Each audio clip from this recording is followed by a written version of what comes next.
नमस्ते दोस्तों, कैसे हैं आप लोग। आशा है कि बेहतर होंगे, स्वस्थ होंगे, सुरक्षित होंगे। दोस्तों, जैसा कि आप लोग जानते हैं कि इस समय सीटेट की परीक्षाएं चल रही हैं और उस परीक्षाओं के दौर में लिब्रस क्लासेस आपके साथ हमेशा से हर क्षण हर तत्पर आपके साथ है। और मैं दीपक मिश्रा आपको इस प्लेटफॉर्म पे आपका स्वागत करता हूं, अभिनंदन करता हूं। दोस्तों, हम लोगों ने पिछली बार भी आपसे जिस तरीके के वादा किए थे उस तरीके के प्रश्नों का, हालांकि एक ही दिन प्रश्न हुआ, लेकिन उसमें हम अपनी उपयोगिताओं को साबित कर चुके हैं। पहले भी आप अच्छे से अच्छा पेपर करके आए थे, ये मुझे पता है। जिन भी छात्रों के, जिन भी दोस्तों के पेपर थे वो लोग बहुत अच्छा करके आए थे। तो आज हम फिर आते हैं अपने इस उसी दौर को उसी एहतराम के साथ, उसी इच्छा और इच्छा शक्ति के साथ कि हम फिर से इस क्वेश्चन के एक दौर को लेके आते हैं। 50 क्वेश्चन का आज एक मैं सेट लेके आ रहा हूं फिर, और यह कंटिन्यू ये प्रोसेस चल ही रहा है। आप सभी विषयों के साथ रोज रूबरू हो रहे हैं। तो दोस्तों, लिब्रस क्लासेस अपनी जिम्मेदारियों के साथ आपके साथ चल रहा है, और जो भी हो सकता है, जितना भी आपके सहयोग हो सकता है, उतना हम आपके साथ करेंगे। अब किस बात का डर है जब लिब्रस साथ है। तो कोई डरने की बात नहीं है दोस्तों, कोई घबराने की बात नहीं है। जब सब आपके साथ है तो लिब्रस यानी कि ऊंचाइयों को छूने वाला संस्थान आपके साथ है, और आपको उन्हीं ऊंचाइयों तक पहुंचाने वाला संस्थान है जहां पे आप अपने सपनों को पूरा कर सके। आप प्राथमिक शिक्षा में जाकर अपने ऊपर लगे बेरोजगारी के धब्बे को हटाकर और समाज को एक नया दिशा दे सके, एक नया सोच विकसित कर सके समाज में। इसके लिए आप तैयार हैं। तो दोस्तों, आइए हम चलते हैं आज के इस प्रश्नों के साथ, उन्हीं प्रश्नों के एक निश्चित क्रम में बात करते हैं। किसके? पहला क्वेश्चन लेते हैं दोस्तों आज का, कि अध्येता यानी अध्येता कौन? सीखने वाले बच्चे, जो अध्ययन प्राप्त कर रहा वो क्या कहलाता है? अध्येता। ठीक है। अध्येता की सीखने वाले बच्चों के संबंध में अक्षमता की समस्या का तात्पर्य क्या है? किसकी बात पूछी जा रही है यहां पे दोस्तों? अक्षमता, यानी कि बालकों की डिसेबिलिटीज के बारे में पूछा जा रहा है, अक्षमताओं के बारे में पूछा जा रहा है कि बालकों की अक्षमता का तात्पर्य क्या है। किसे आप बालकों की अक्षमता कहेंगे? तो बच्चे का शारीरिक रूप से अपंग होना? नहीं, यह तो शारीरिक अक्षमता है, यह सीखने की अक्षमता नहीं हो सकती है। यह क्या है? शारीरिक अक्षमता है। मानसिक रूप से अपरिपक्व होना, अपरिपक्व होना अक्षमता नहीं है, क्योंकि वहां पर तो सीखने की प्रक्रिया एक निरंतर गति से चलती है दोस्तों। यहां पे अपरिपक्व है बालक, और फिर क्या होगा? धीरे धीरे धीरे धीरे उसमें परिपक्वता आएगी, तो धीरे धीरे वो परिपक्व होगा। यह भी नहीं होगा। कक्षा में पढ़ाए गए विषय को हृदयगम न कर पाना या न समझ पाना। That's a right question.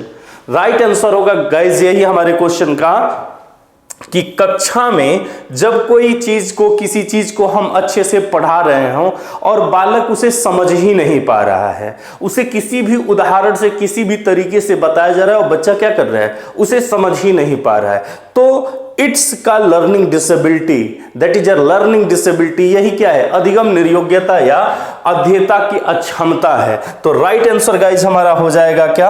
Right answer guys हमारा हो जाएगा सी ऑप्शन हो जाएगा। राइट आंसर हमारा हो जाएगा गाइज सी। आप चाहें तो इसका एक स्क्रीनशॉट ले सकते हैं, स्क्रीनशॉट ले सकते हैं आप दोस्तों। ठीक है, चलिए अगला क्वेश्चन लेते हैं। अगले क्वेश्चन में आते हैं हम लोग। अगले क्वेश्चन की बात करें, अगला क्वेश्चन लेते हैं कि अगला क्वेश्चन हमारा क्या होगा दोस्तों? तो अगला क्वेश्चन हमारा क्या है दोस्तों? देखते हैं। आपके स्कूल में एक ऐसा बच्चा भी होता है जो सांस्कृतिक दृष्टि से पिछड़े परिवार या पर्यावरण से है। जैसे कक्षा में बहुत सारे छात्र आते हैं, तो कुछ छात्र ऐसे होते हैं कि जो क्या है, एक मेट्रोपॉलिटन सिटी से हैं, एक बेहतरीन मेट्रो सिटी से हैं। कुछ छात्र होते हैं जो कम्बो है, ना बहुत पिछड़े हैं ना बहुत आगे के हैं। और कुछ छात्र होते हैं कि ऐसे परिवेश से होते हैं जहां पे सांस्कृतिक पिछड़ापन होता है, जहां पर लोगों को किसी भी नवीन चीजों के बारे में, नवीन जानकारियों के बारे में कुछ भी ज्ञात नहीं होता है। तो ऐसे बालकों से ये प्रश्न पूछा जाता है कि आपके स्कूल में एक ऐसा बच्चा भी होता है जो सांस्कृतिक दृष्टि से पिछड़े परिवार या वातावरण से है, तो आपके आगे देखिए यहां पे क्वेश्चन चिन्ह है, यानी कि क्वेश्चन पूछा जा रहा है किससे? आपसे। क्वेश्चन क्या पूछा जा रहा है कि आप उसे ऐसी कक्षा में रखेंगे जिसमें सांस्कृतिक दृष्टि से पिछड़े परिवेश के अन्य बालक हों, या उसे किसी अध्यापक को उस बच्चे को पिछड़े सांस्कृतिक परिवेश की जानकारी प्राप्त करने के लिए भेजेंगे? बिल्कुल नहीं करेंगे ऐसा। उसे सामान्य कक्षा में रखेंगे किंतु उसे विशेष शिक्षण का प्रबंधन करेंगे। That's a right answer guys, यही हमारा क्या होगा, सही आंसर होगा, क्योंकि हम उसे सामान्य बालकों के साथ रखेंगे तो वो एक कोरिलेशन होगा, एक अंतःक्रिया होगी, और उस अंतःक्रिया का परिणाम क्या दिखेगा? उस अंतःक्रिया का परिणाम दिखेगा कि जो सांस्कृतिक दृष्टि से पिछड़े क्षेत्र का बालक है वह बालक धीरे धीरे धीरे धीरे उन बालकों के साथ समायोजन करना प्रारंभ करेगा और उसकी शिक्षण विधियों का भी प्रयोग करेंगे ताकि उसकी भाषा में उसके चीजों को बताएं और उसको कोरिलेट करें इन भाषाओं से, इन चीजों से। धीरे धीरे उसके संज्ञान में वृद्धि होगी और वह अन्य बालकों के साथ सामान्य रूप से जुड़ता चला जाएगा। That's a right answer guys, कि हम उसे क्या करेंगे, उसे सामान्य कक्षा में रखेंगे किंतु उसे विशेष शिक्षण का प्रबंध कर देंगे। ठीक है दोस्तों, चलिए अगला क्वेश्चन लेते हैं दोस्तों। अगला क्वेश्चन क्या होगा हमारा? अगला क्वेश्चन है कि बालकों के समस्यात्मक व्यवहार के कारणों में सम्मिलित नहीं है। कौन सी ऐसी चीज है जो बालकों के समस्यात्मक व्यवहार के कारणों में? तो क्लास में मैंने इसे बहुत अच्छे तरीके से पढ़ाया है कि क्लास में मैंने बताया है कि समस्यात्मक व्यवहार के कारण क्या होते हैं। निर्धनता, निर्धनता समस्यात्मक व्यवहार का कारण बनती है। क्यों? क्योंकि एक बात कहा जाता है ना, किसी शायर ने एक बड़ी अच्छी बात कही कि अमीर के घर पे बैठा कौवा भी मोर लगता है और गरीब का भूखा बच्चा भी चोर लगता है। तो निर्धनता एक कारण होता है जिससे कई बार बालकों में क्या होता है कि चोरी, लूट आदि की समस्याएं बढ़ जाती हैं। तो निर्धनता कारण होता है। अत्यधिक लाड प्यार, ये तो बहुत बड़ा कारण है। ये कारण बहुत बड़ा है कि इसमें क्या होता है, अत्यधिक लाड प्यार देने से बालकों में एक परिवर्तन देखने को मिलता है कि वह जिद्दी प्रवृत्ति के हो जाते हैं, अत्यधिक जिद्दी हो जाते हैं। इसलिए बालकों के साथ अत्यधिक लाड प्यार ना देके उनको स्वतंत्रता प्रदान करनी चाहिए, लेकिन स्वच्छंदता नहीं प्रदान करनी चाहिए। तो स्वच्छंदता रोकनी चाहिए। बालकों में अत्यधिक लाड प्यार यह एक कारण होता है। फिर बात करते हैं किसकी? अनैतिक व्यवहार की। अनैतिक व्यवहार भी दोस्तों कारण होता है।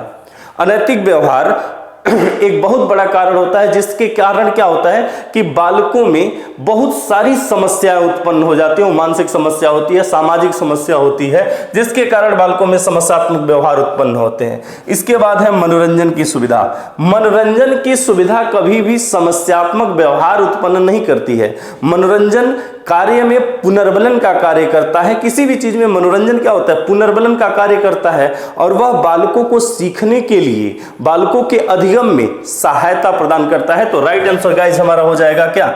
मनोरंजन की सुविधा। राइट आंसर हमारा हो जाएगा गाइस मनोरंजन की सुविधा। ठीक है, चलिए अगला क्वेश्चन लेते हैं दोस्तों। अगला क्वेश्चन लेते हैं। अगला क्वेश्चन क्या है कि यदि आपकी कक्षा का कोई छात्र अनुपस्थित हो तो आप, भाई ये कौन सी बड़ी बात है कि कोई छात्र अनुपस्थित है। अनुपस्थित छात्र होते हैं, अनुपस्थित छात्र होते हैं। तो जब हम प्राथमिक विद्यालय में पढ़ाते हैं तो अब प्राथमिक विद्यालयों में एक अभिभावक डायरी आ चुकी है। ठीक है, एक योजना चली थी, योजना कायाकल्प। इसमें सभी प्राथमिक विद्यालयों में बालकों को एक अभिभावक डायरी मिल रही है। उसमें हम प्रश्नों को लिख देंगे अगले दिन जब वो आएगा तो, कि भैया बताओ क्या कारण था कि तुम विद्यालय नहीं आए थे, और वो अभिभावक उसका देख के बताएंगे इस चीज के बारे में। जो अभिभावक अनपढ़ है, पढ़े लिखे नहीं है, तो कक्षा में एक व्यवस्था होती है पीटीएम की, और पीटीएम के अंतर्गत हम क्या करेंगे, अभिभावकों से पूछेंगे कि आपका बच्चा हमेशा क्लास अटेंड नहीं करता है या कई कई दिन विद्यालय नहीं आता है, इसके पीछे का कारण क्या हो सकता है। तो राइट आंसर हम क्या करेंगे, इसका राइट आंसर हो जाएगा गाइस, छात्र के अभिभावक से इसका कारण पूछना पड़ेगा, इसका कारण जानना पड़ेगा। ठीक है दोस्तों, चलिए तो अगला क्वेश्चन लेते हैं। अगला क्वेश्चन लेते हैं दोस्तों। मौलिकता का गुण अस्पष्टतः पाया जाता है। मौलिकता का गुण अस्पष्टतः पाया जाता है। मौलिकता होती क्या है?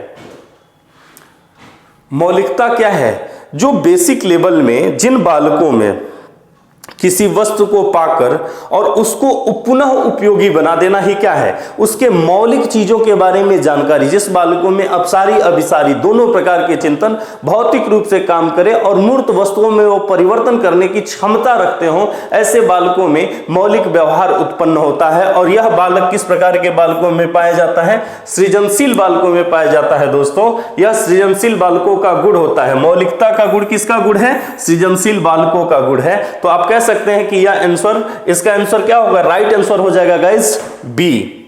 ठीक है, अगला क्वेश्चन लेते हैं दोस्तों। अगला क्वेश्चन है गणित संबंधी समस्या क्या कहलाती है। गणित संबंधी समस्याएं क्या कहलाती हैं जिसे न्यूमेरोलेक्सिया, गणित संबंधी समस्या को न्यूमेरोलेक्सिया या डिस्कैल्कुलिया कहते हैं। इसे एक अन्य नाम भी दिया जाता है, इसे कहा जाता है न्यूमेरोलेक्सिया।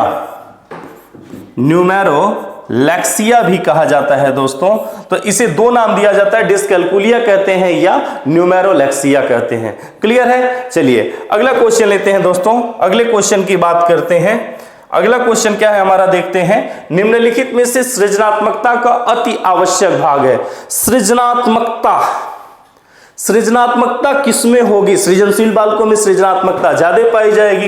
तो सृजनात्मकता में कौन सी ऐसी चीज होगी जो बालकों को सृजन करने के लिए प्रेरित करती है, वो होती है उनकी कल्पनात्मक क्षमताएं।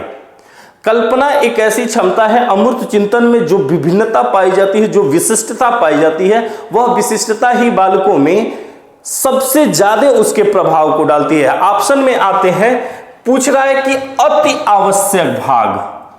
अब यहीं पे ध्यान देना है, किसकी बात पूछा जा रहा है, अति आवश्यक भाग। आवश्यक भाग में संवेदना, यह आवश्यक भाग नहीं है।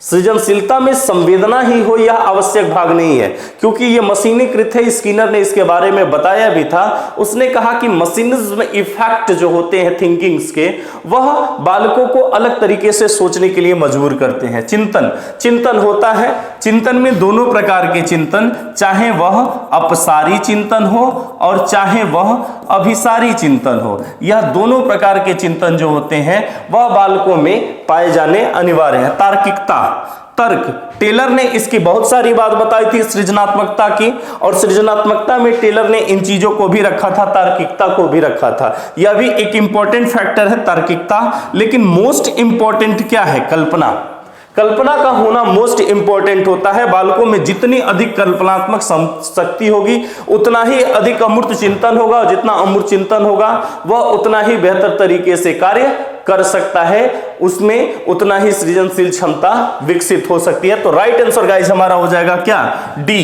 कल्पना हमारा राइट आंसर हो जाएगा गाइस। अगला क्वेश्चन लेते हैं। निम्न में से पिछड़े बालकों की शिक्षा के स्वरूप में कौन सी बातें सम्मिलित की जानी चाहिए। अब बताइए आप बताएंगे कि निम्न में से पिछड़े बालकों की शिक्षा के स्वरूप कौन सी बातें सम्मिलित की जानी चाहिए, क्या क्या सम्मिलित करना चाहिए बालकों से संबंधित, क्या क्या सम्मिलित करना चाहिए। विशेष शिक्षा की विधियों का प्रयोग करना होना ही चाहिए, 100% होना चाहिए। विद्यालयों में विशिष्ट कक्षाओं की विशेषता करना, किसके बारे में पूछा जा रहा है, विशेष पिछड़े बालकों की शिक्षा की बात की जा रही है। तो निश्चित रूप से हम कह सकते हैं कि विशिष्ट कक्षाओं की व्यवस्था इसमें होनी ही चाहिए, विशिष्ट कक्षाएं इसमें होनी चाहिए। ठीक है, विशिष्ट पाठ्यक्रम की व्यवस्था करना, तो विशिष्ट पाठ्यक्रम का भी उपयोग किया जाता है, यानी कि पाठ्यक्रम में ही परिवर्तन करके बालकों में जो सरल से सरल चीजें होती हैं उसे सुगम करता उन तक प्रस्तुत करे, उन तक ले जाने का कार्य करे। और इस प्रकार राइट आंसर गाइज हमारा क्या है, उपयुक्त सभी, दैट्स राइट आंसर गाइज। यही हमारा क्या होगा, डी ऑप्शन जो होगा वो हमारा राइट आंसर होगा गाइज, वही हमारा बेहतरीन आंसर होगा। ठीक है, चलिए आगे क्वेश्चन लेते हैं। अगला क्वेश्चन क्या है देखते हैं। संकोची छात्रों को कक्षा के शिक्षण कार्य में भाग लेने हेतु प्रेरित करने के लिए, सबसे पहले बात करें कि संकोची छात्र, संकोची कौन होता है, ऐसे छात्र जो ऐसे छात्र जो कक्षा की किसी क्रियाओं में क्या होते हैं, वह अपने आप में सेमफुल हो जाते हैं, एकदम शर्मीले हो जाते हैं, और वैसे तो बड़ी शैतानी करते हैं, बड़ी चंठाई करते हैं, लेकिन यहाँ पे क्या हो जाएंगे, एकदम बुग्गा बाबू हो जाएंगे। इसे देखेंगे आप, कोई मास्टर बुला भी रहा है ना तो इसे देखेंगे सब, ऐसे देखेंगे सब, वो देखबे नहीं करेगा।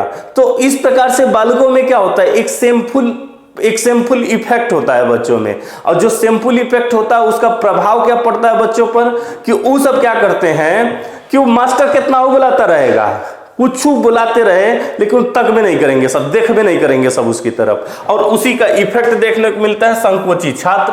अब संकोची छात्र को जब कक्षा के शिक्षण कार्य में भाग लेने हेतु प्रेरित करने के, मुन्ना है आओ खड़ा हो जाओ पढ़, तो पढ़ भी नहीं करेगा, देख भी नहीं करेगा साफ।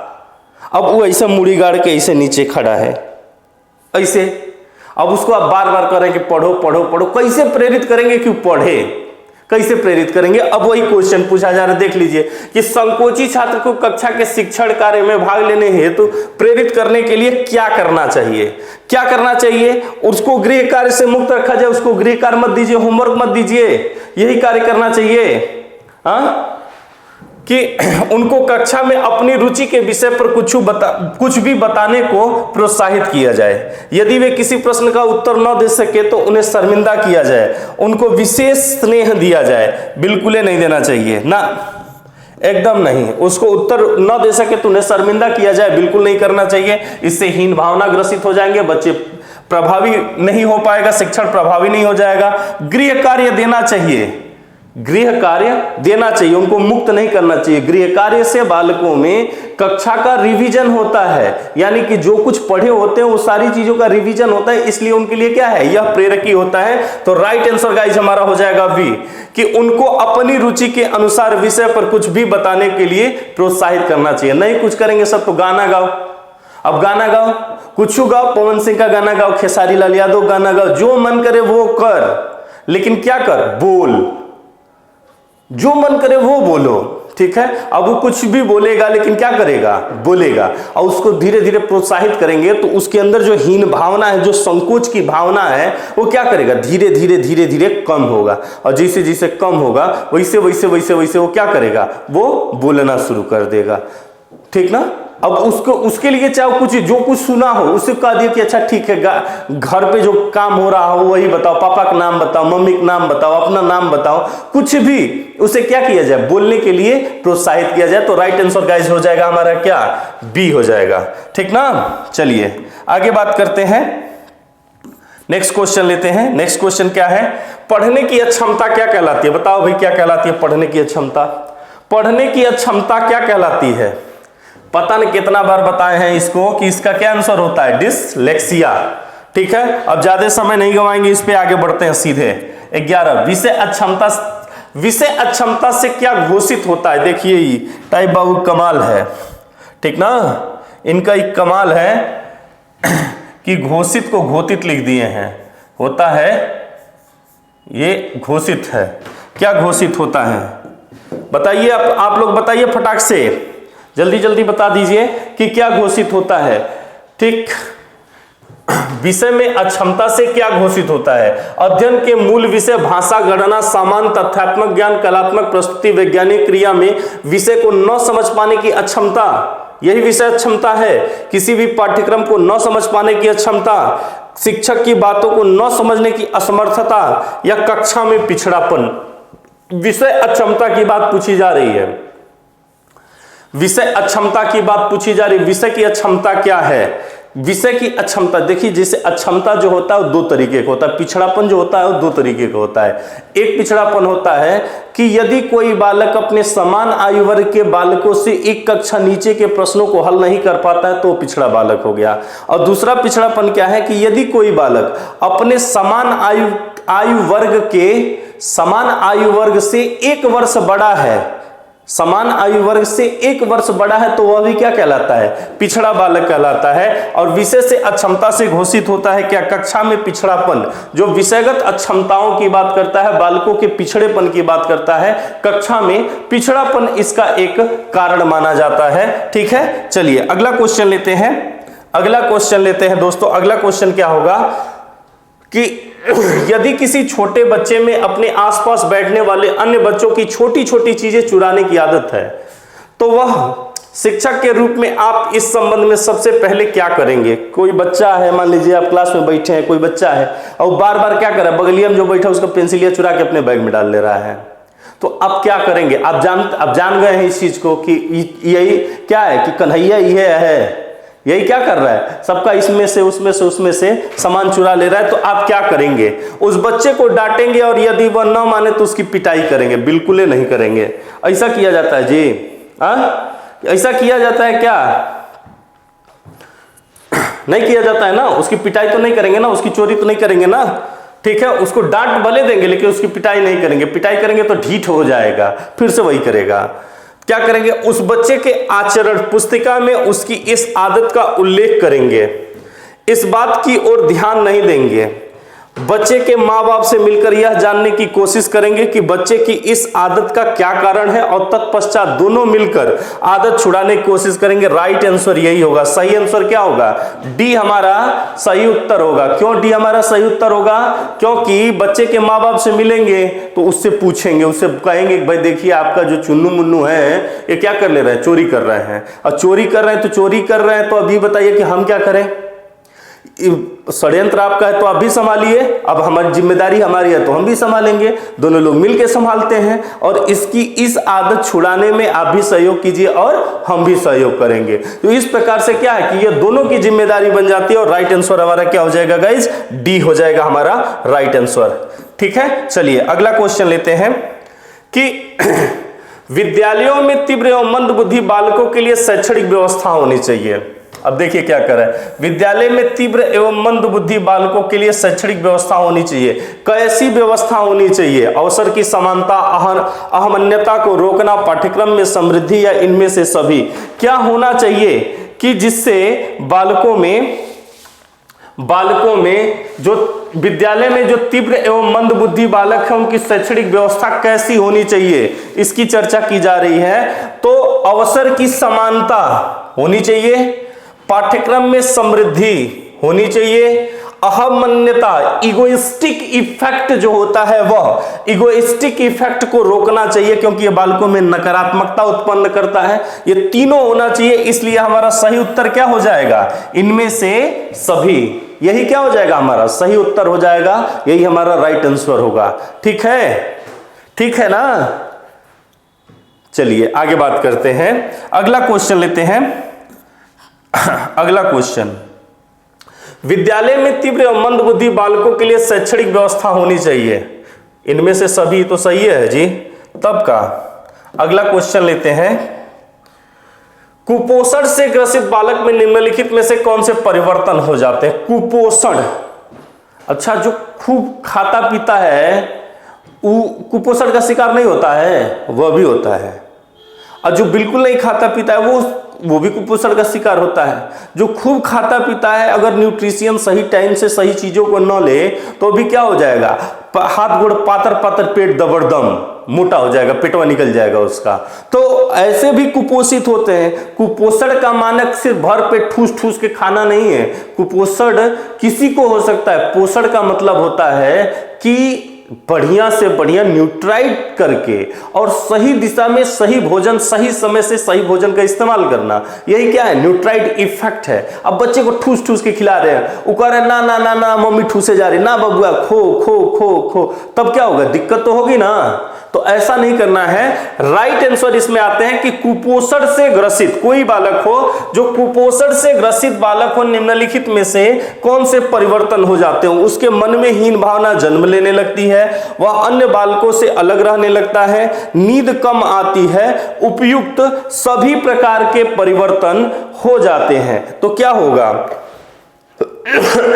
जिसमें कुपोषण होगा सबसे पहला बात होगा क्या? उसमें हीन भावना जन्म लेने लगेगी, यानी कि यह राइट आंसर है। ठीक है, जब वो अन्य बालकों से क्या होगा? जब हीन भावना होगी तो सबके साथ, मनीषवा के साथ, पिंटुआ के साथ, सिंकुआ के साथ, इन सबके साथ क्या हो जाएगा, नहीं रहेगा, अकेले रहने लगेगा। यानी कि यह भी आंसर सही हो जाएगा। नींद उसको क्या होगी, कुपोषण का जो भी शिकार होता है ऐसे बच्चों में तनिको कुछ होगा तो लगेंगे सब चे चे चे चे करने रोने लगेंगे सब, यानी कि नींद की मात्रा जो होती है वो क्या होती है, कम हो जाती है।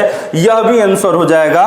तो राइट आंसर हमारा क्या हो जाएगा, उपयुक्त सभी, उपयुक्त सभी, यही हमारा सही उत्तर इसका हो जाएगा, राइट आंसर हो जाएगा। ठीक है, आइए अगला क्वेश्चन लेते हैं। दृष्टि संबंधी दोष मानव के किस विकास पर प्रभाव नहीं डालते हैं। दृष्टि संबंधी दोष मानव के किस विकास पर प्रभाव नहीं डालते हैं। शारीरिक और मानसिक विकास पर प्रभाव डालते हैं, बिल्कुल डालते हैं। संवेगात्मक विकास पर प्रभाव डालते हैं, बिल्कुल डालते हैं। शैक्षिक एवं व्यावसायिक दृष्टिकोण पर प्रभाव डालते हैं, क्योंकि इस पे उनको क्या मिलता है, इस पे उनको सुविधाएं दी जाती हैं। ये संवैधानिक सुविधाएं हैं कि जो बालक दृष्टि दोष से पीड़ित हो उसे क्या किया जाए, ऐसी सुविधाएं प्रदान की जाए। और किस पे प्रभाव नहीं पड़ता है, तो सांस्कृतिक पे प्रभाव नहीं डालता है। और राइट आंसर हमारा यही हो जाएगा डी, यानी कि सही उत्तर क्या होगा, सांस्कृतिक रूप से उस पे कोई प्रभाव नहीं पड़ता है। चलिए अगला क्वेश्चन लेते हैं। बालकों की अवस्थाओं की दृष्टि से समस्याग्रस्त बालकों के कितने प्रकार हो सकते हैं। बताओ भाई, समस्याग्रस्त बालकों के अवस्थाओं के दृष्टि से समस्याग्रस्त बालकों के कितने प्रकार हो सकते हैं, कितने प्रकार। एक मनोवैज्ञानिक थे जिनका नाम था टेलर, ठीक है, टेलर।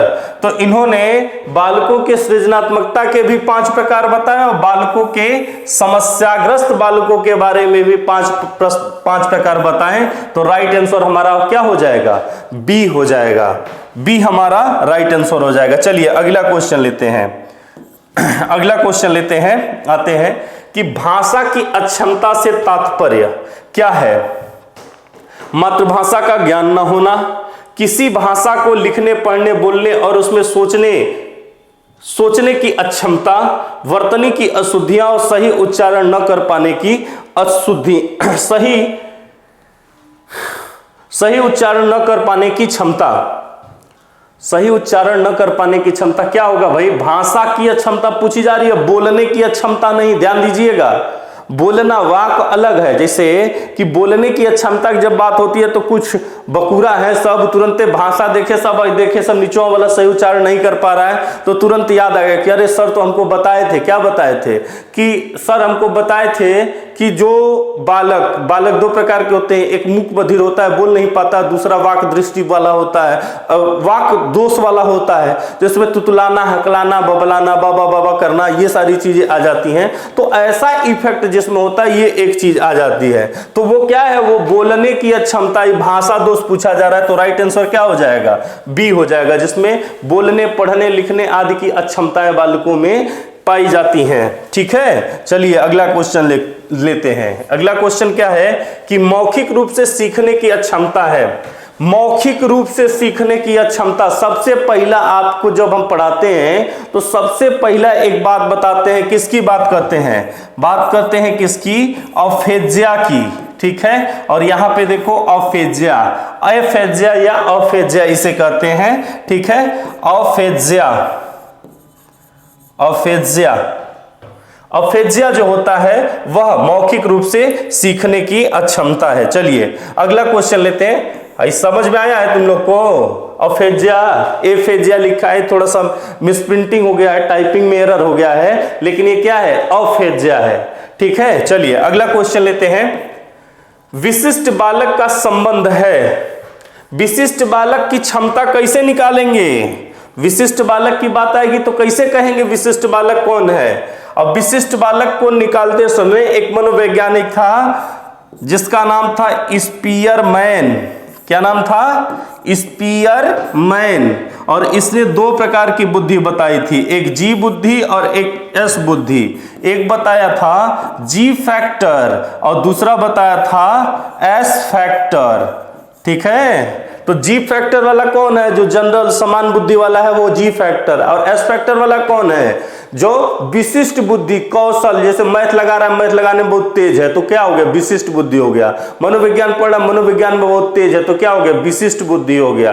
कोई पेंटिंग बना रहा है बहुत तेज है तो क्या हो गया? विशिष्ट बुद्धि हो गया। अलगे अलगे बुद्धि है ये सब। तो स्पीयरमैन साहब जो थे वह इसी की बात कर रहे थे, ठीक है, वो बात कर रहे थे किसकी? इसी की बात कर रहे थे।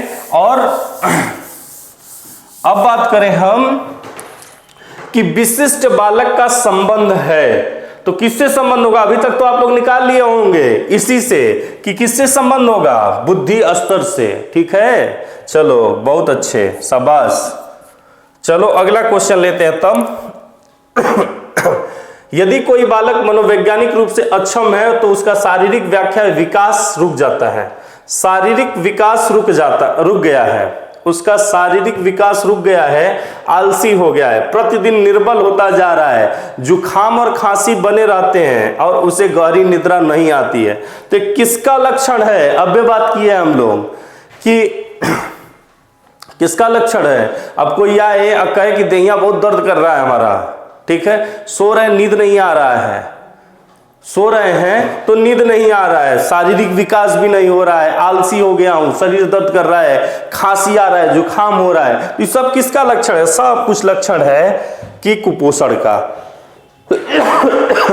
सब कुछ किसका लक्षण हो गया है? कुपोषण का लक्षण हो गया है, सब कुपोषण का लक्षण है, ठीक है।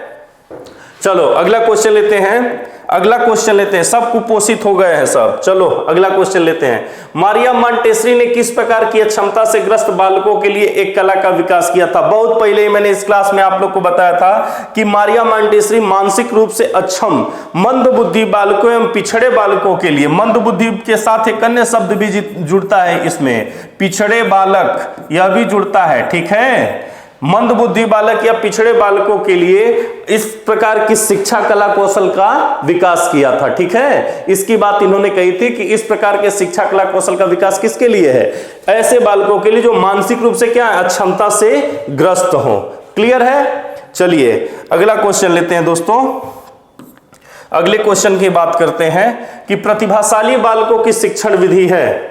कौन सी विधि होगी प्रतिभाशाली बालकों के शिक्षण विधि? प्रतिभाशाली है तो गतिवर्धन तो होगा ही, गति में पढ़ेगा, संपन्नीकरण भी होगा, वो तो गिफ्टेड है, संपन्नीकरण भी होगा। विशिष्ट कक्षाएं, ऐसे बालकों के लिए टीचर को विशिष्ट कक्षा लेनी पड़ती है जिसमें वो कठिन से कठिन विषयों को रखे और उन विषयों को ये छात्र हल कर सके।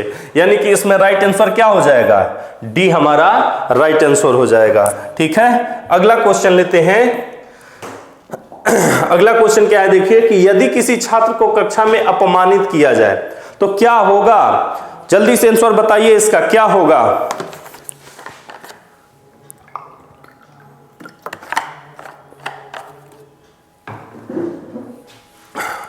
बता दिए क्या होगा? क्या होगा? क्या सोचे हो कि यदि किसी छात्र को कक्षा में अपमानित किया जाए तो उसमें हीन भावना होगी? बिल्कुल होगी। उसमें घृणा की भावना पैदा होगी। हाँ, वो अन्य लोगों से, टीचर से जो उसका उपहास करेगा उससे घृणा करने लगेगा, हो सके तो उसको पटक के मरबो करे, झगड़ा भी कर ले, ठीक है, तो वह लड़ाकू भी बन जाएगा। यानी कि हमारा राइट आंसर क्या हो जाएगा? डी। सही उत्तर क्या है हमारा? डी हमारा राइट आंसर है, डी ऑप्शन होगा, ठीक है। चलिए अगला क्वेश्चन लेते हैं। समस्त शैक्षिक एवं व्यावसायिक अवसरों का ज्ञान एकत्रित करने के लिए करना आवश्यक है। किसके लिए आवश्यक है? जब किसी को निर्देशन देना हो तो उसकी समक्ष शैक्षिक और व्यावसायिक जानकारियां इकट्ठा करना आवश्यक होता है, तभी हम केस हिस्ट्री बनाते हैं। फ्राइडियन, देखो एक फ्राइड की पुत्री थी, उनका नाम था एना फ्राइड। किताबों में हर जगह लिखा होता है अन्ना फ्राइड। यह फ्राइड की पुत्री थी, ठीक है। और अन्ना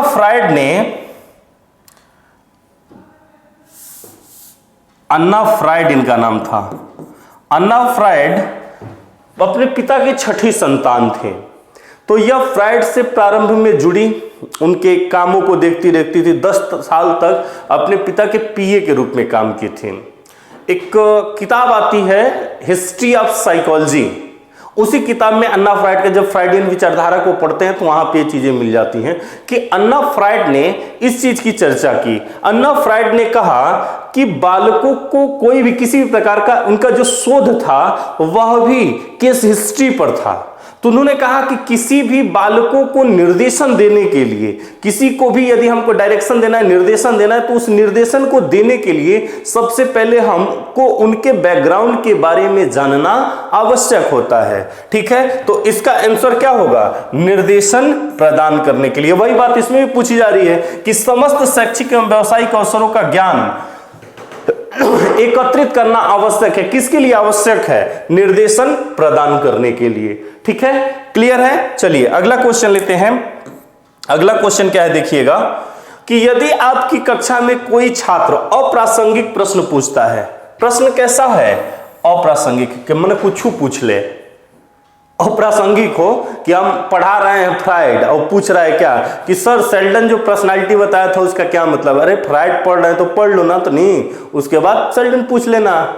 अब मान लीजिए कि हम पढ़ा रहे हैं क्या, हम पढ़ा रहे हैं सामाजिकरण, कूले का सिद्धांत बता रहे हैं, बोनफ्रेनर बता रहे हैं, इरिक इरिक्सन बता रहे हैं, और वो क्या कर रहा हो, अब वो कहां पूछ रहा है? तो वो पूछ रहा है कि सर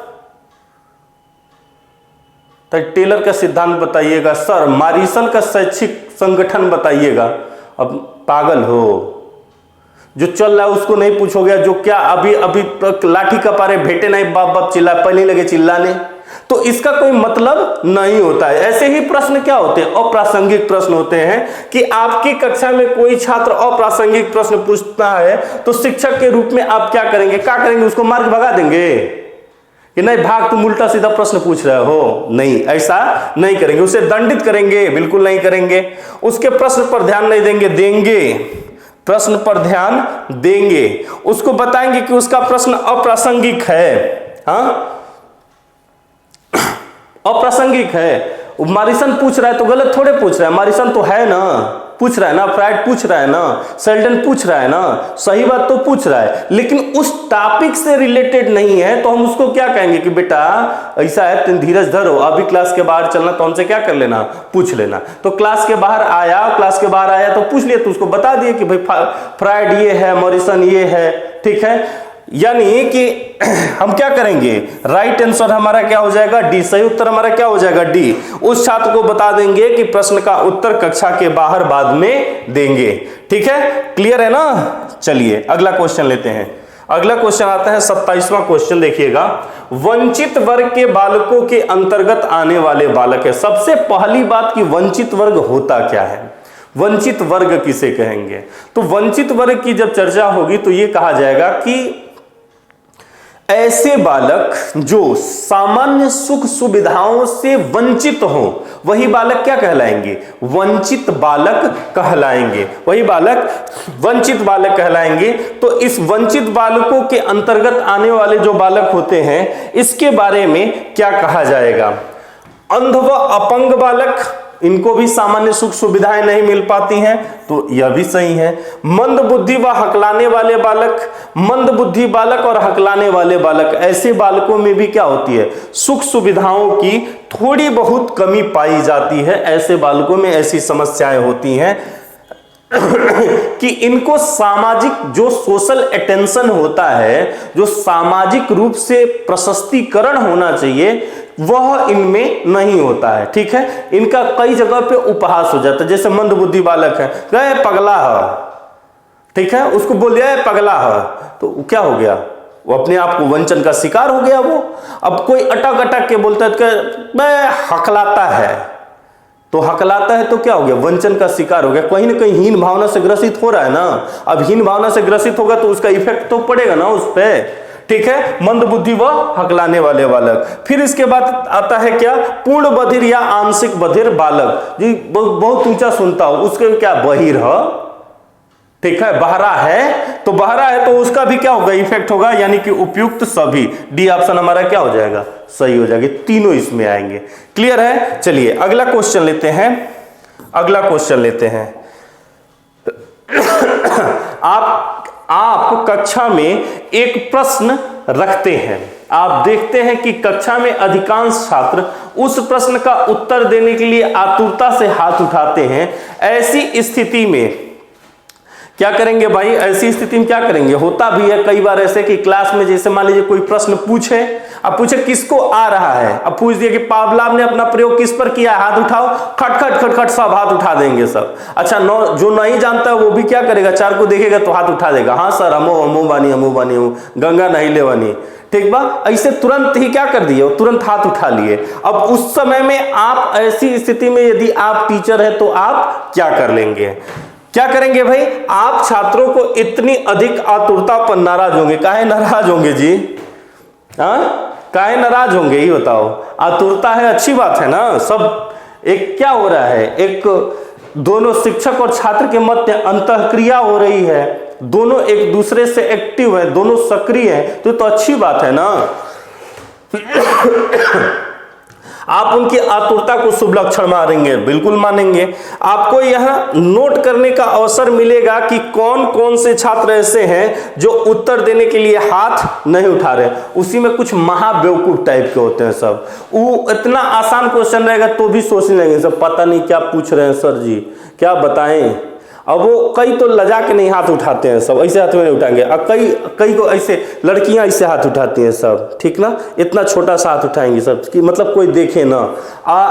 कई लड़के होते हैं लंबा हाथ उठाएंगे सब, और कुछ लड़के होंगे वो देखेंगे क्या कि हुआ हाथ नहीं उठा रही है तो हम भी नहीं उठाएंगे, वो हाथ उठा रही है तनी सा उठाई है तो हम भी तनी सा उठा लेंगे। मतलब ये देखते हैं कि उठाई है कि नहीं उठाई है। तो ऐसे में क्या होता है, चोरवन का पता चल जाता है कि हाँ ये क्या पढ़ने आ रहा है कि कुछ और करने आ रहा है, उसका उद्देश्य पढ़ना ही है कि कुछ और उद्देश्य है, यह भी पता चल जाता है। तो मतलब क्या होगा, सी ऑप्शन भी हो जाएगा। इस प्रकार हमारा उत्तर क्या हो जाएगा, डी, बी और सी दोनों हो जाएगा। क्लियर है, चलिए अगला क्वेश्चन लेते हैं। समझ में आ रहा है ना ये सब। चलिए अगला क्वेश्चन लेते हैं। अगला क्वेश्चन क्या है, विषय संबंधी अक्षमता।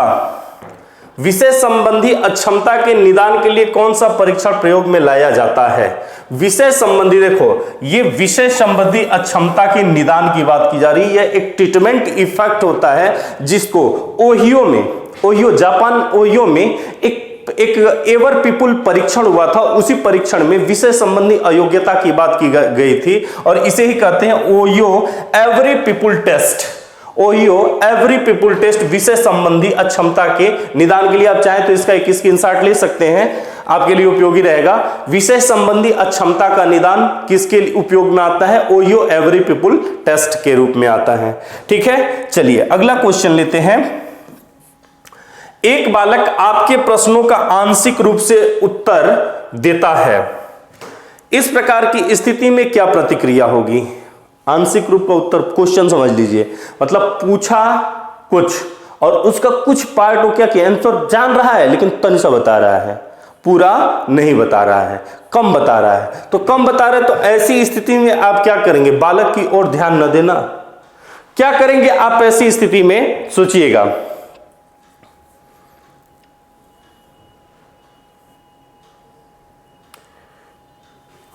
क्या करेंगे, बालक की ओर ध्यान न देना, उसे सोचकर बोलने की हिदायत देना। सोच के कहेंगे सोच के बताओ, नहीं ऐसा नहीं करेंगे।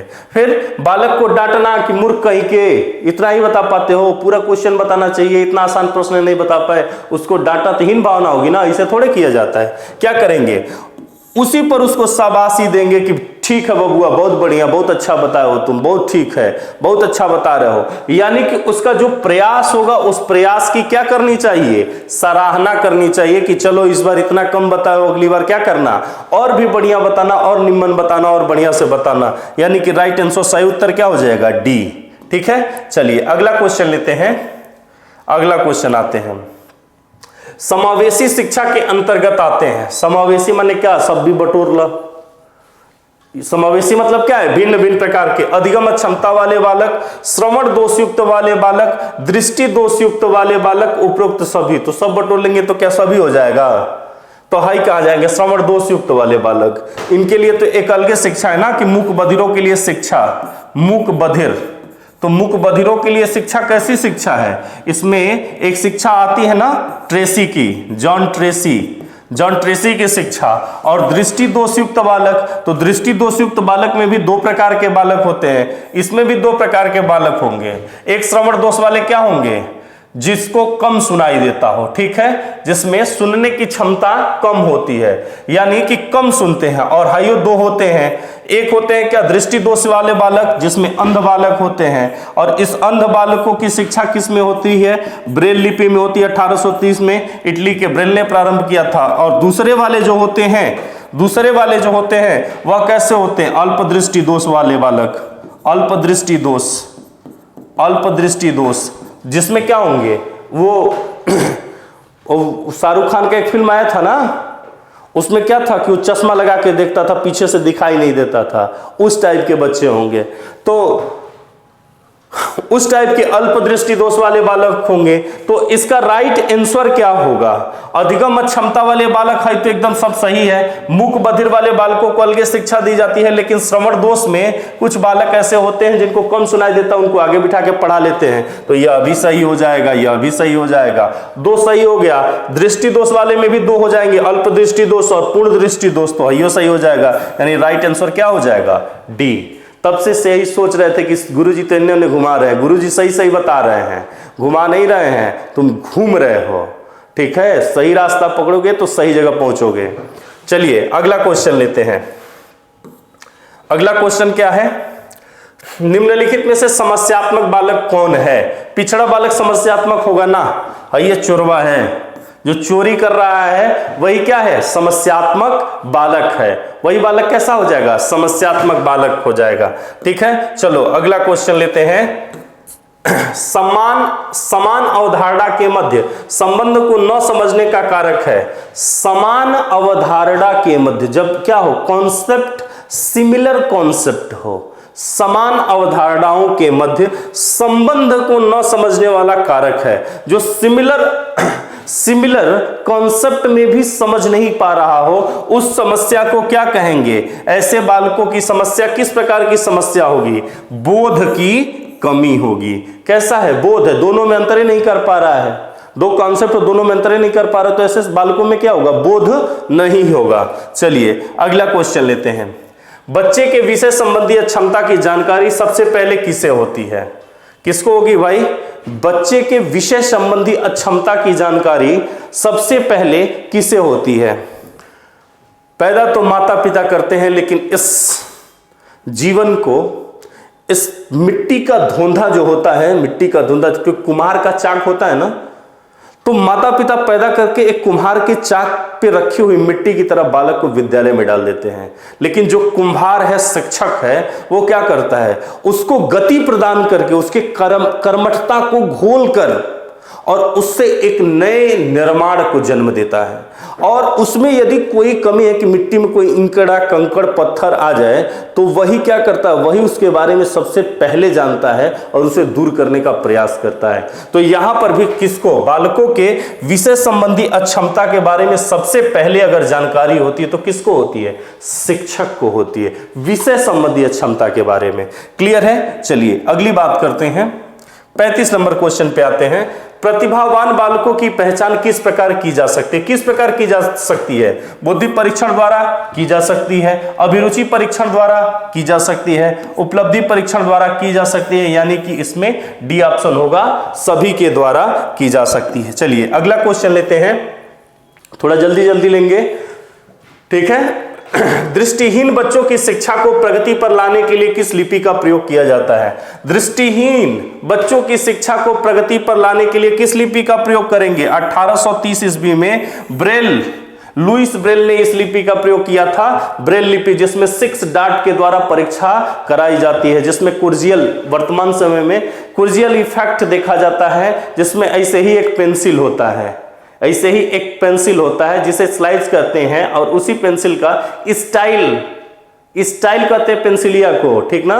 तो उसी स्टाइल पेंसिल के द्वारा क्या किया जाता है, उसमें पेज पे उस पे लेखन कार्य होता है, यानी कि उसमें बिंदी बना के पढ़ाई की जाती है, 6 डांट के द्वारा पढ़ाई की जाती है और उसी का प्रयोग ब्रेल लिपि में किया गया था। ठीक है, चलिए अगला क्वेश्चन लेते हैं। 37 नंबर क्वेश्चन देखिएगा। विशिष्ट बालकों के अंतर्गत निम्न में से कौन सा बालक आता है? विशिष्ट बालकों के अंतर्गत कौन सा बालक आएगा? प्रतिभाशाली विशिष्ट है, पिछड़ा बालक विशिष्ट है, मंदबुद्धि विशिष्ट है, यानी कि उपयुक्त सभी, ये सभी बालक क्या हो जाएंगे? विशिष्ट बालक हो जाएंगे। अगला क्वेश्चन लेते हैं। अगला क्वेश्चन क्या है देखिए। विशिष्ट बालकों के लिए पूर्व पृथक्करण शिक्षा व्यवस्था का उदाहरण है क्या? विशिष्ट बालकों के लिए पूर्व पृथक्करण यानी अलग अलग कर देना, पूर्व पृथक्करण शिक्षा का पूर्व पृथक्करण शिक्षा का उदाहरण है। पूर्व पृथक्करण शिक्षा का उदाहरण है। कैसा उदाहरण है? 1986 में एक शिक्षा नीति आई जिसे राष्ट्रीय शिक्षा नीति 1986 कहते हैं। उस शिक्षा नीति में हमारे पूर्व प्रधानमंत्री स्वर्गीय श्री राजीव गांधी जी थे और उन्होंने एक मानक तैयार किया। उन्होंने कहा कि एक ऑपरेशन लेके आए थे वो, जिसे कहा जाता है ऑपरेशन ब्लैक बोर्ड। उसी के अंतर्गत जो प्रतिभाशाली बालक थे उनके लिए एक आवासीय विद्यालय की स्थापना हुई जिसे नवोदय विद्यालय समिति का नाम दिया गया था। और उसी समिति के अंतर्गत बालकों के पूर्व पृथक्करण शिक्षा व्यवस्था का प्रारंभ किया गया। इसलिए इसका आंसर क्या हो जाएगा? आवासीय विद्यालय योजना। डी ऑप्शन हो जाएगा इसका। ठीक है, चलिए अगला क्वेश्चन लेते हैं। बाल अपराध उपचार की मनोवैज्ञानिक विधि नहीं है। बाल अपराध की मनोवैज्ञानिक विधि, उपचारात्मक विधि कौन सी नहीं है? बाल अपराध एक वास्तव में बड़ा ही कठिन अपराध होता है जिसमें बालक, कुछ बच्चे उसमें अपराध में लीन हो जाते हैं, कुछ बालक गलती से अपराध कर देते हैं। तो उसके लिए मनोविश्लेषणात्मक तरीकों से बालकों के द्वारा उनके आंतरिक स्थितियों को जाना जाता है, उनमें प्रक्षेपी परीक्षण किया जाता है, उसे जाना जाता है, उनका मनो अभिनय कराया जाता है, यह भी उपयोगी होता है। और फिर खेल विधि द्वारा उनकी चिकित्सा भी की जाती है, यह भी उपयोगी होता है। लेकिन प्रक्षेपण यह विधि उसमें नहीं आती है। तो राइट आंसर हमारा क्या हो जाएगा? प्रक्षेपण हमारा राइट आंसर हो जाएगा, यही हमारा सही उत्तर होगा। चलिए अगला क्वेश्चन लेते हैं। बाल अपराध अगला क्वेश्चन लेते हैं। दृष्टिहीन बच्चों में कौन सी इंद्रिय अधिक तीव्र होती है? दृष्टिहीन बच्चों में कौन सी इंद्रिय अधिक तीव्र होती है? जैसे क्या होता है, जो दृष्टिहीन होते हैं और उनको यदि आप नोट देंगे तो अखियां बंद रहेगा, इसे पकड़ लेंगे सब, ऐसे पकड़ के बता देंगे सब कि कितना नोट है। आप उसे चोरी नहीं कर सकते, एकदम एग्जैक्ट उतना रहेगा। आपको इसे छुएंगे और छू बता देंगे आप कौन है। ठीक है, वो तुरंत जान जाते हैं, जैसे स्पर्श किया वो तुरंत पता कर लेते हैं कि इसके प्रति उनकी संवेदना बहुत तीव्र होती है, हाई टेंडेंसी होती है उसकी। यानी कि इसका राइट आंसर क्या हो जाएगा? इसका राइट आंसर होगा स्पर्श करना।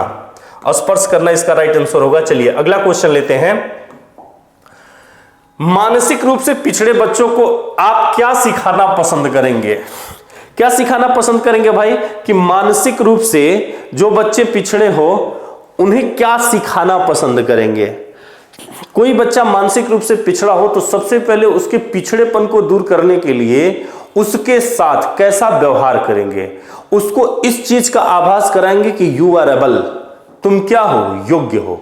उसे अकेले घूमना, जूते का लेस बांधना उसको सिखाएंगे। उसको यह सिखाएंगे कि तुम क्या क्या कर सकते हो, जाओ अकेले घूम के आओ। उसके अंदर आत्मविश्वास उत्पन्न कराएंगे। और एक शिक्षक के रूप में यह कार्य कराना सबसे महत्वपूर्ण होता है कि वह दिव्यांग बालकों को, मानसिक रूप से पिछड़े बालकों को पर आश्रित न होने दे।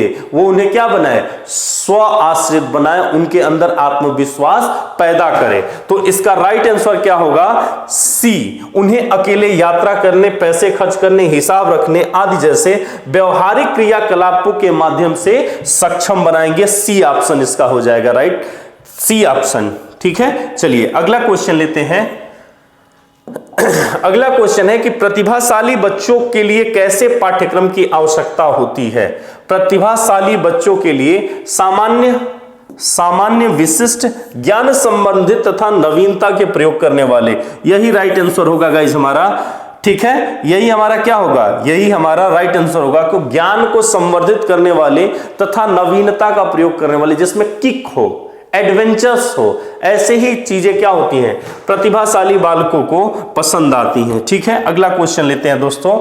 अगला क्वेश्चन क्या है, विकलांग एवं अक्षम बालकों के लिए शैक्षिक प्रावधान है, विशेष कक्षा, विशेष अध्यापक, विशेष पाठ्यक्रम, उपरोक्त सभी होगा दोस्तों। चलिए अगला क्वेश्चन लेते हैं कि विकलांगता, अगला क्वेश्चन लेते हैं, स्टैनफोर्ड ने किस बुद्धिलब्धि के बालकों को वेरी सुपीरियर का 130 से 139। अब इसमें कॉमन चीजें क्या हैं कि जैसे हम 90 से शुरुआत करें कि 90 से लेके 110, तो ये क्या हो जाएंगे, सामान्य, यह सामान्य हो गए। 110 से 120 यह क्या हो गए, तीव्र हो गए। 120 से 130 यह क्या हो गए, प्रखर हो गए। ठीक है, 130 से 140 एक मानक मैं बता रहा हूं सिर्फ, यह क्या हो गए, सृजनशील हो गए। 140 से 160 यह क्या हो गए, यह हो गए प्रतिभाशाली। ठीक है, और 160 से ऊपर एवं 160 से ऊपर अतीव प्रतिभाशाली, अतीव प्रतिभाशाली, ये इनका मानक होता है, लगभग मानक होता है। इसमें एक पॉइंट कम ही चलते हैं हर पॉइंट से। तो जिसके मानक की हम बात करेंगे 130 से 140 तक, ये सृजनशील बालक होते हैं, और सृजनशील को ही क्या कहा जाता है, वेरी सुपीरियर कहा जाता है।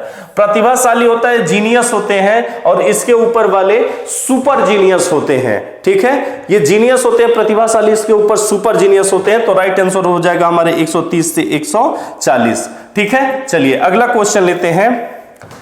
स्टैनफोर्ड बुद्धिलब्धि का यह मापन ग्रुप के आधार पर क्यों किया गया है? क्यों किया गया है? क्योंकि इससे व्यक्तिगत विभिन्नता के कारण समुदाय के रूप में गुणांक लिए गए हैं।